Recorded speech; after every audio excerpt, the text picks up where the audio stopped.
Olá, galera do nono ano, tudo bom com vocês? Estamos aqui presente para mais uma aula de artes comigo, professor Eduardo. Eu espero que vocês estejam bem, estejam com saúde e vamos lá, seguir nessa saga do conhecimento. Para iniciar nossa aula de hoje, como sempre, eu trago aquela frase. E a frase reflexiva de hoje, ela diz o seguinte: vou sorrir mesmo triste, vou me levantar mesmo após cair. Sempre fui assim, feliz, persistente e, acima de tudo, forte.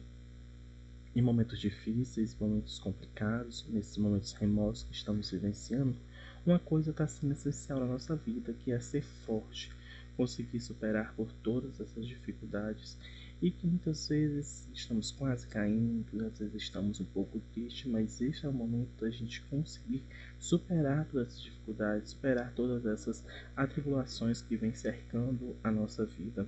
Então convido vocês para neste momento, se você estiver triste, você sorrir, se você estiver pensando em desistir de tudo, crie forças suficientes para prosseguir, sejamos fortes, tenhamos fé, que logo logo tudo isso vai passar. Amém. E então, galera, vamos continuar forte nessa nossa caminhada para o conhecimento, nessa nossa caminhada sempre em busca de saber um pouquinho mais. E hoje a gente continua falando um pouquinho sobre essas vanguardas europeias, essas vanguardas artísticas que perpassam aí a nossa história da arte. E a gente já comentou alguns na semana passada, já comentamos as 2 semanas, e a gente vai para a terceira semana, onde a gente vai ter um pouquinho mais de conhecimento sobre alguma dessas expressões artísticas, essas vanguardas que fazem parte da nossa história, e compreender que cada uma delas se passa num período e cada uma possui características específicas e autores bastante conhecidos que fazem parte também da contribuição para esse momento da história da arte. Hoje a gente vai fixar um pouquinho mais, vamos ter um pouquinho de conhecimento voltado para essas quatro vanguardas, que é a pintura gestual, a arte informal, a arte cinética e a arte computadorizada. E para casa a gente fica aí para vocês escolherem uma dessas 4 vanguardas e elaborar, a partir da pesquisa, a partir do que a gente comentou, um mapa mental. Então convido vocês para pegar a agenda de vocês e anotar esse conteúdo. Ao mesmo tempo, convido vocês para abrir o livro de vocês nesse tema, que está localizado exatamente na página 137, onde lá em cima já vem iniciando um pouquinho sobre essa vanguarda. Livros abertos? Então vamos lá. Vamos iniciar pela pintura gestual.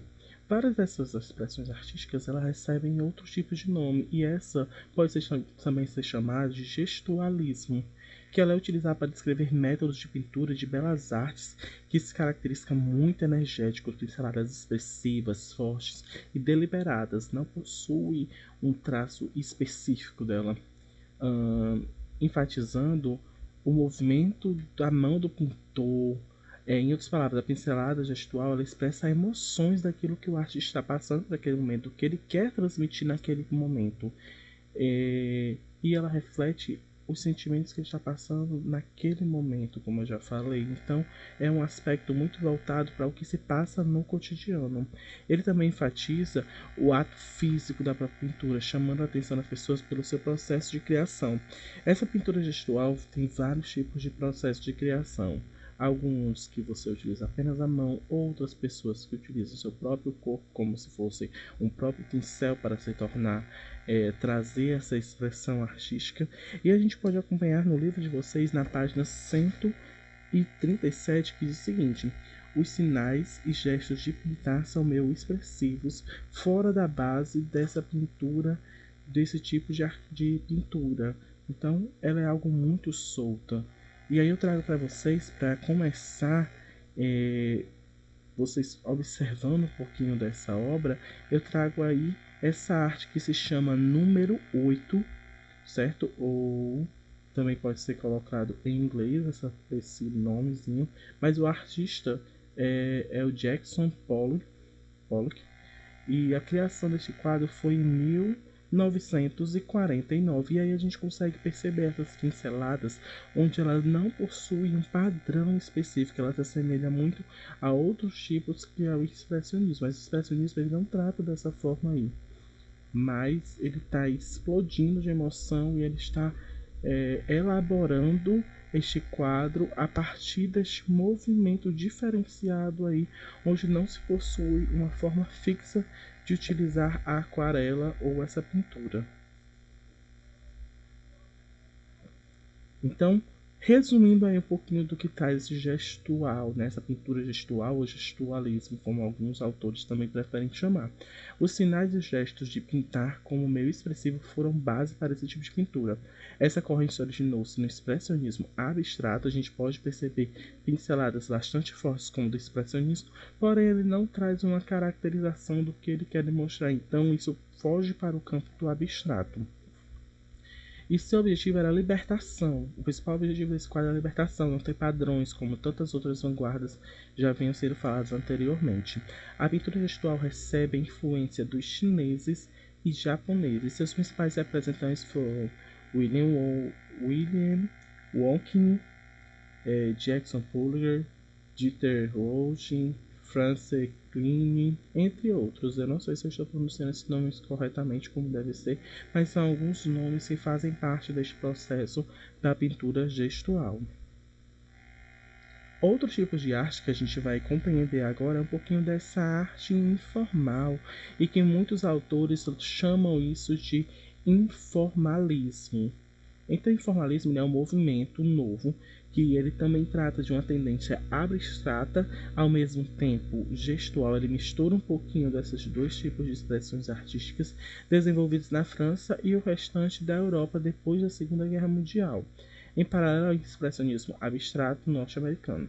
Dentro dele se distinguem-se diferentes correntes, como a abstração lírica, a pintura matéria, a nova escola de Paris, o tachismo, o espacialismo, o art brut. O crítico da arte, né, francês, Michel Piet, cunhou o termo arte autre, que é arte outra, no livro dele, homônimos, em 1952, sobre a arte abstrata não geométrica. Então, aqui a gente possui um desses das pessoas mais conhecidas, que é o Ashton Gutten, eu acho que se pronuncia assim. É um pintor germânico nascido na Alemanha, que desenvolveu essa forma de gestualismo, essa forma de expressão artística baseada muito no abstracionismo lírico. Estudou em academia de arte e desde cedo mostrou seu comprometimento com as pinturas não figurativas e através do gestualismo, meio de impressionar na tela, que lhe permitia enriquecer a sua linguagem plástica. Então, convido vocês também para prestigiar no livro de vocês, na página 137, essa imagem que é justamente deste autor. A imagem que ele vem trazendo no livro se chama Sem Título, que foi pintada em 1973. E essa arte ela se divide em três novas tendências, né? Em três tendências principais, que é o informal gestual, o informal material e o informal funcional. A gente consegue perceber a utilização de vários fatores que também estão presentes no abstracionismo, na pintura abstrata.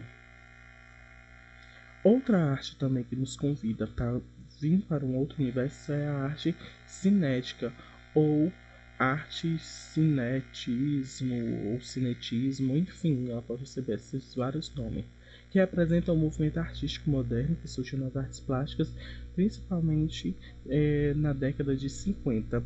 E como o próprio nome já diz, determina uma arte vibrante, dinâmica, que possui como principal característica o movimento, o detrimento do que é estático, do que é parado. Ele busca inovar de uma certa forma, buscando esse tipo de movimento dentro das suas pinturas ou esculturas.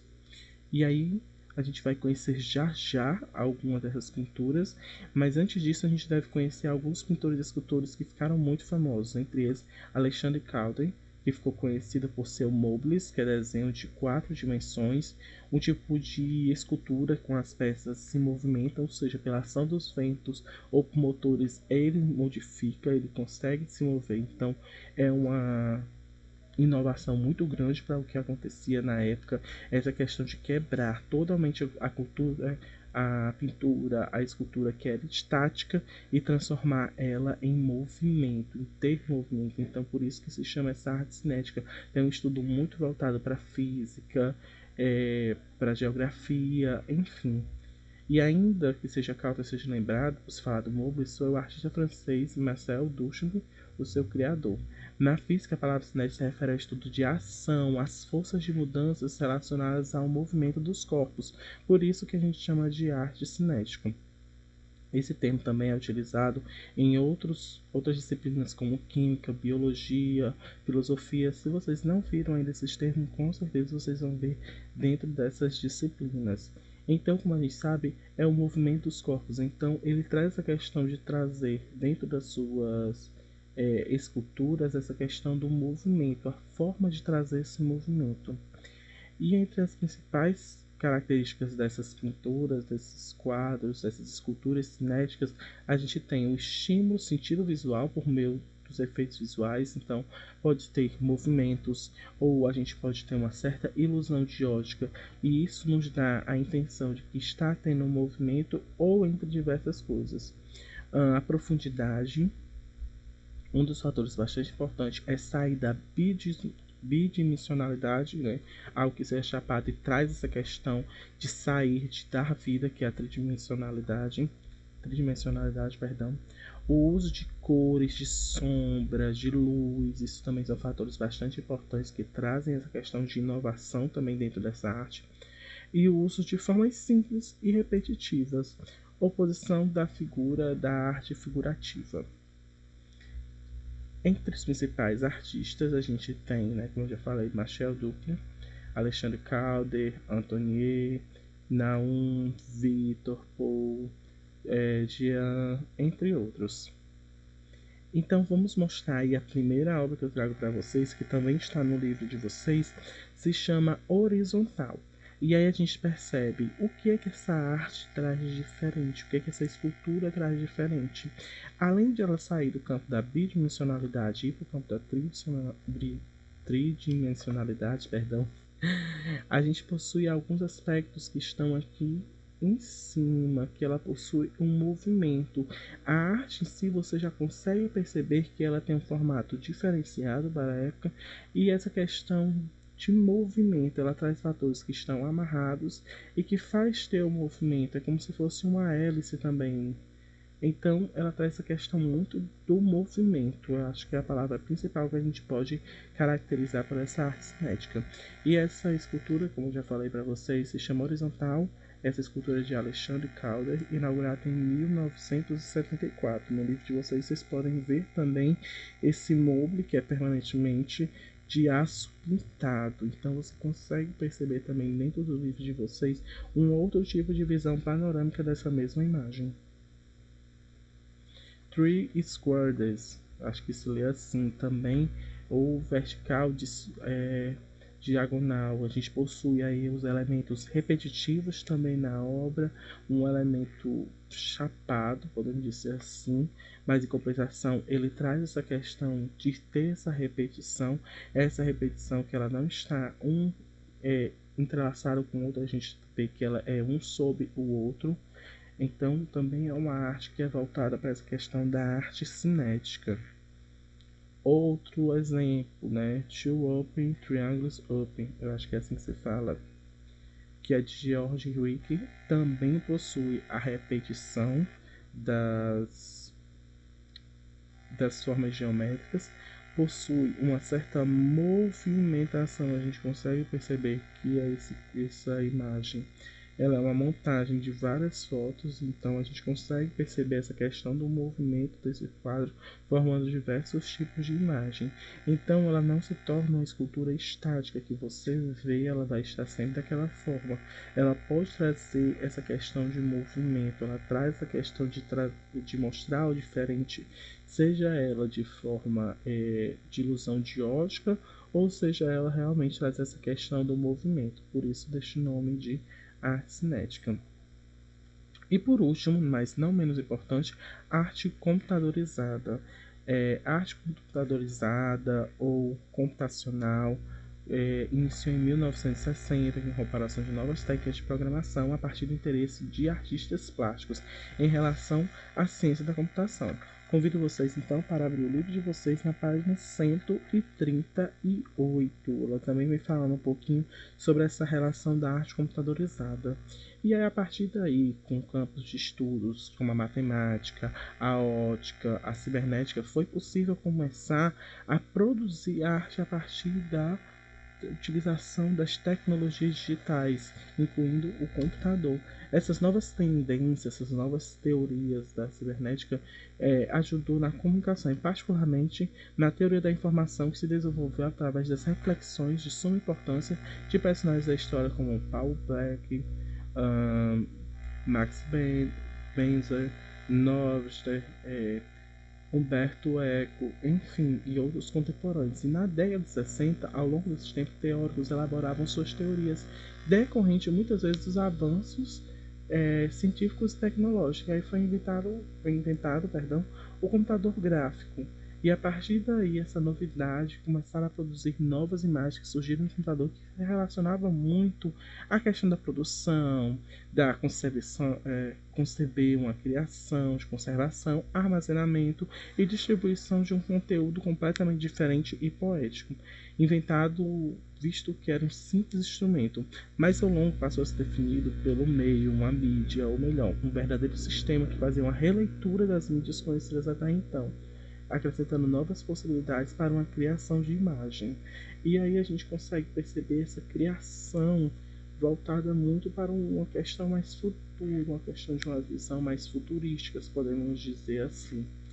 E aí a gente possui aqui o detalhe de espiral, Stoner e Julia, eu acho que seria assim, uma imagem gerada por um computador de autoria de Robert McGregor, e Origami Butterfly 0060 é uma arte digital de Jonathan McDowell também. Essas duas imagens, elas estão disponíveis no livro de vocês.